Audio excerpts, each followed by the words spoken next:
once.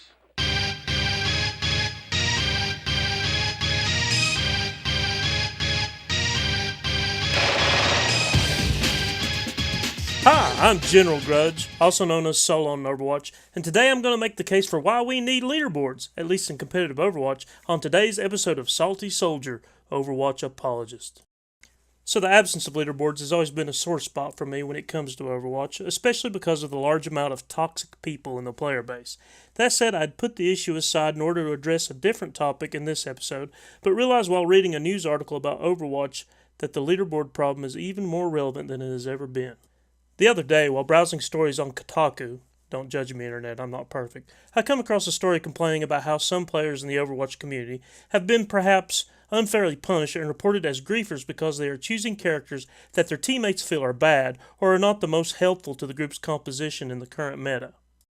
Now, I'm not going to go in today if it is unfair or not for people to be offended by your hero choices in competitive, but I do feel it's important to point out that one of the reasons, fair or not, that people get upset about certain picks some people choose in Overwatch is because they have no concrete indicator if the person playing as this character is being productive and helping out with the objective, or if it is one of the countless times they are queued with a bad or trolling teammate that happens to be choosing a character considered out of meta and predictably not playing that character very well.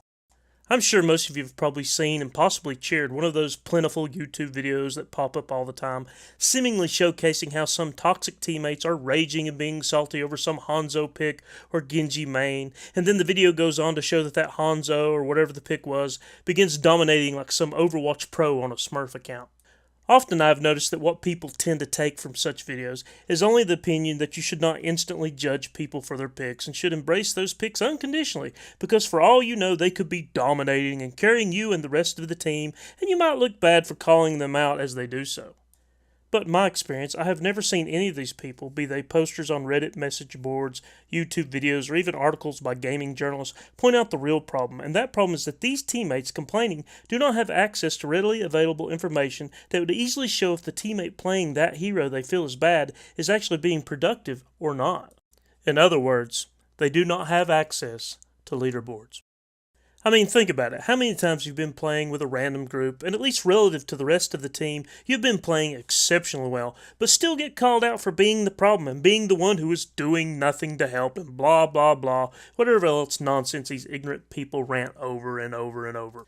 This is a rampant problem, but one that could be easily fixed if myself or whoever the person being targeted could just cry, "Hey, click tab, pal." And then when the clueless inquisitor clicks the tab button, it brings up a real and informative leaderboard, illuminating him to what is really happening. Ah, that would be so glorious, but alas, it is sadly impossible in today's current competitive mode. So we have to ask ourselves, why is this? I mean, Overwatch is an incredible game, and not only is it well made, but it is impeccably polished, and one that receives constant and relevant updates in a very timely manner. I personally have nothing but praise for Jeff Kaplan and company for their excellent post-launch support for Overwatch. This support has been nothing less than thoughtful and phenomenal, from the balance patches that have tried to keep OP heroes in check, or to help less used characters finally have the chance to shine on a competitive level. So why would such a great development team still not add informative leaderboards to competitive Overwatch after all this time? I think it is because of a well-meaning but flawed design choice that may have brought them some success and recognition early in the game's launch, but one that is wrong-headed when it comes to competitive mode and for the more hardcore players that will keep this game alive by playing it for many years to come. You see, one of the most endearing things about Overwatch early on, and one of the best examples showcasing the title's thoughtful and professional game design, was how it felt so approachable and easily accessible for new players, casual and hardcore alike. There was something very enduring and enjoyable about being able to jump in a quick play match and choose a character and just have some fun. The game was so polished, one could easily pick up the basics of the character classes in a matter of moments. This polished game design helped early on by making Overwatch easily accessible to such a broad range of gamers and personalities, creating a broader cross-section of people that arguably in their past gaming experiences might not have been typically interested in team-based games or competitive first-person shooters in general. I can still remember the tone and the trends from most of the content from gaming journalists and other related outlets, such as the Giant Bomb podcast, various news articles, and a multitude of video game reviews that touted this game design, and specifically the lack of leaderboard pressure, as being, in their opinion, one of the strong suits and one of the biggest draws of the game. There arose from much of the game's coverage a consensus that this casual approach made them feel much more comfortable playing this type of game than they usually would be from their past gaming experience. I honestly feel that this consensus of comfort helped greatly with the game's acceptance from the gaming media as a whole, and was very much a positive influence for the game's early success. And I have no doubt this style of feedback made the developers feel greatly rewarded because of their choice of design philosophy. But this came at a time when the game and its community was very different than it is today. All of this was back when the game was brand new and when it basically had one mode, which was quick play. Since then, Blizzard finally finished the competitive mode that many of us hardcore gamers had been waiting on.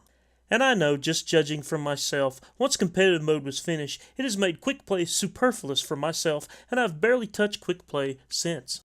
And now that competitive has been out for quite a few months, we're still left with the same setup as quick play, meaning we still lack any easily accessible and informative leaderboards to judge the immediate performance of ourselves and our teammates in real time in a current game. It would seem that Blizzard's apparent reluctance to add leaderboards to competitive stems from the success of the design philosophies from the game's launch, but I think that path is wrong-headed and may come from a confusion where they're mixing apples and oranges. To me, it is reasonable to assume that the mindset of the more hardcore gamers that are attracted to a competitive mode and the mindset of the more casual gamer that pops into quick play are quite different. I am not saying that one is right and the other wrong. I am just saying they are different, and in many ways, each type of players are actually playing two very different games, even though both of these games are called Overwatch. So to me, it makes perfect sense that people who are choosing to play a mode that is called competitive should enjoy more tools and let them be, well, competitive. Personally, when I play a game that is competitive, I want to learn all that I can about it. I want to learn the best team comps, map strategies, and learn how to level up and compete to the best of my skill sets. Having nice and informative leaderboards will help all competitive players to learn just how well they are actually doing, and also just how effective their teammates are being as well. Such information may bring some reality to just how good or bad you are in a specific game and against specific team comps you are up against. Such information, easily available, may help you and your teammates better understand what changes you need to make and what you need to do to improve. And most importantly, to me personally at least, it might help to ease some of the griefing and toxic comments you receive from random teammates that are too ignorant to be aware of what's going on around them in the game, and just how much each member of the team is contributing or not contributing to the group's success or lack thereof. Now I know what some other apologists for keeping leaderboards out of Overwatch might say to counter this argument. I have heard this argument a handful of times when I've brought this issue up on places like Reddit and in comments of other YouTube videos. They say that having leaderboards may very well increase the toxicity in the game from good or successful players against other players that are struggling in a match. And let's face it, we have all had bad games where we have underperformed and would probably be slightly embarrassed if it was as readily noticeable as it might be with strong leaderboards in the game. Now this toxicity could very well happen from time to time, I admit. I can foresee some troll teammate being unnecessarily mean to some other unlucky or underperforming teammate. This would be sad and unfortunate, but such people will always show up from time to time, and we in Overwatch, just like in any other online connected video game, will have to deal and cope with these predictable people. But if such toxicity does exist, it'll be different in two very important ways from the current game.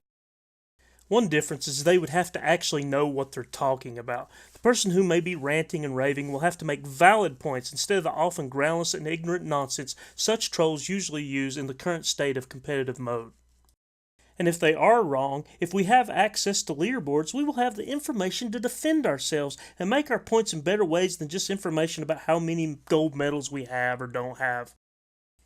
My second argument against those who feel toxicity might increase because better players are raging against struggling players is this. In my personal experience, it is more often than not the struggling players who are blaming everyone else for their lack of success. You've probably heard the expression about the squeaky wheel getting the grease. Well, in Overwatch, it is usually the squeaky wheel that is the problem with moving the payload, at least in my opinion. More often than not, it is the player who's underperforming and getting wrecked by the other team who's blaming everyone else for his problem. Good players who are on fire and doing well are usually in a better mood and having more fun than the ones who are constantly getting killed by that other team. And let's be honest, usually the people that are playing well are rarely the problem when it comes to toxicity. It will be much more likely that having quality leaderboards during a live game will make those aforementioned cancerous and loudmouth bad players much less likely to falsely blame their better teammates for their struggles. And let's face it, having access to leaderboards will also help the better and more knowledgeable teammates to know who on their team is struggling and to help them identify what the problem is and may help them suggest what changes need to be made.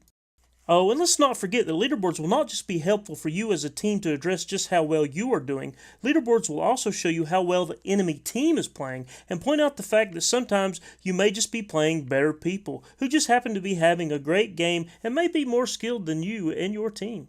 The time for leaderboards has come and will greatly improve the competitive scene and the quality of play in that mode. And for those who like the more casual, leaderboard-less environment, you will still have quick play to play in. Honestly, with this problem, adding leaderboards to competitive mode and not to quick play means that we can have our cake and eat it too. How rare is that? I feel it is time for Blizzard to overcome their seemingly embedded opposition to leaderboards in Overwatch competitive mode. I feel this opposition was born from their feel-good game design and was reinforced by the media's praise for that very design after the game's launch. But the problem with carrying this philosophy over to competitive mode is that most likely those media types who praised you so much because of the game's ease and accessibility have probably already moved on soon after the launch of the game. No doubt after the review was finished or their article was written, they went on to praise some other game they were probably only played for a few days as well. But we, the hardcore players who are playing competitive mode and excitedly buying all those new and awesome skins, we will be the key for Overwatch's long-term success. We are the ones that will be here for the long haul, and we are the ones interested in more detail and competitive environment. It won't hurt to cater to us as well. Anyway, once again, I am General Grudge, and thanks for listening to me rant here in Salty Soldier Overwatch Apologist. Please let me know if you agree or disagree with me in the comments below, and please take time to like this video and subscribe with that little red subscribe button below. Okay, rant's over. I'm off to play some Overwatch. Good night.